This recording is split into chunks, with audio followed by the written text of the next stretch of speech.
Hi friends, welcome to my channel Lakshminarayana 188. నేను మీ లక్ష్మి.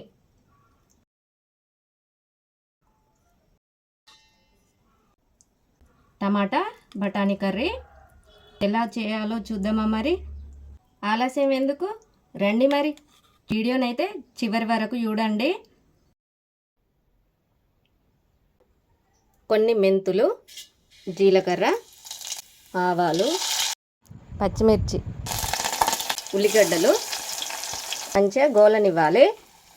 అల్లం వెల్లి పేస్ట్ ఇది కాస్త గోలనివ్వాలి. ఇప్పుడు కరివేపాకు, పుదీనా 5-6 ఆకులు.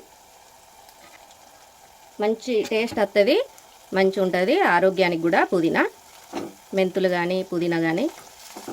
ఇప్పుడు పసుపు మంచిగా కలుపుకోవాలి. పచ్చి బఠానీ ఒలిసి పెట్టుకున్న ఈ గిన్నెలో ఇప్పుడు ఈ పచ్చి బఠానీ ఇంట్లో పోసుకోవాలి. ఇవి కాసేపు గోలనివ్వాలి. బఠానీలు మంచిగా గోలినాయి. ఇప్పుడు టమాటా నేను కట్ చేసి ఉంచుకున్న ఈ టమాటాలు వేసుకోవాలి. స్టవ్ సిమ్ములో పెట్టుకొని మూత పెట్టుకొని కాసేపు మగ్గనివ్వాలి. ఇప్పుడు కలుపుకోవాలి మంచిగా. తగినంత ఉప్పు, 2 చెంచాల కారం మంచిగా కలుపుకోవాలి. చూడండి టమాటా కూడా ఎంత చక్కగా ఉడికింది. మూత పెట్టి ఇంకాసేపు ఉడకనివ్వాలి.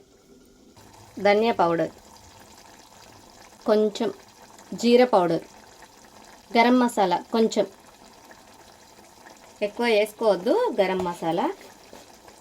ఇప్పుడు మంచిగా కలుపుకుందాం. ఇలా టమాటా మెత్తగా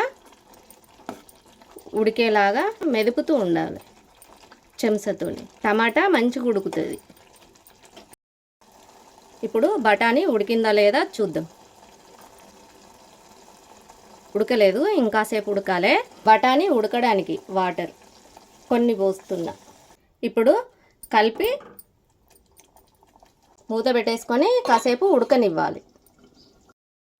ఇప్పుడు కొంచెం టీ స్పూన్ బెల్లం వేస్తున్నా, ఎందుకంటే ఈ సీజన్లో టమాటాలు పులుపు ఉంటాయి కాబట్టి అందుకని బెల్లం వేస్తున్నా. రుచి అయితే చాలా బాగుంటుంది. చూడండి బఠానీ అయితే మెత్తగా ఉడికింది.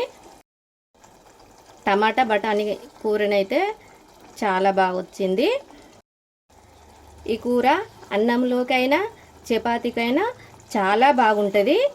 మీరు కూడా ట్రై చేయండి. చూడండి ఎంత బాగా వచ్చిందో, ఎంత చక్కగా ఉడికిందో. చూడండి ఎంత చక్కగా ఉడికిందో. టమాటా బఠానీ కర్రీ రెడీ అయింది.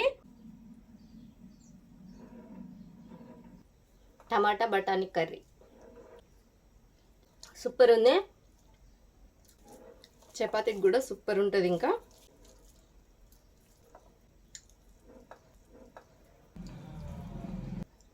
బెల్లం వేసినాం కదా, సూపర్ ఉంది. పుదీనా గరం మసాలా మస్తు ఉంది. నా వీడియో నచ్చినట్టయితే లైక్ చేయండి, షేర్ చేయండి, సబ్స్క్రైబ్ చేసుకోండి ఫ్రెండ్స్. మీరు కూడా ట్రై చేయండి.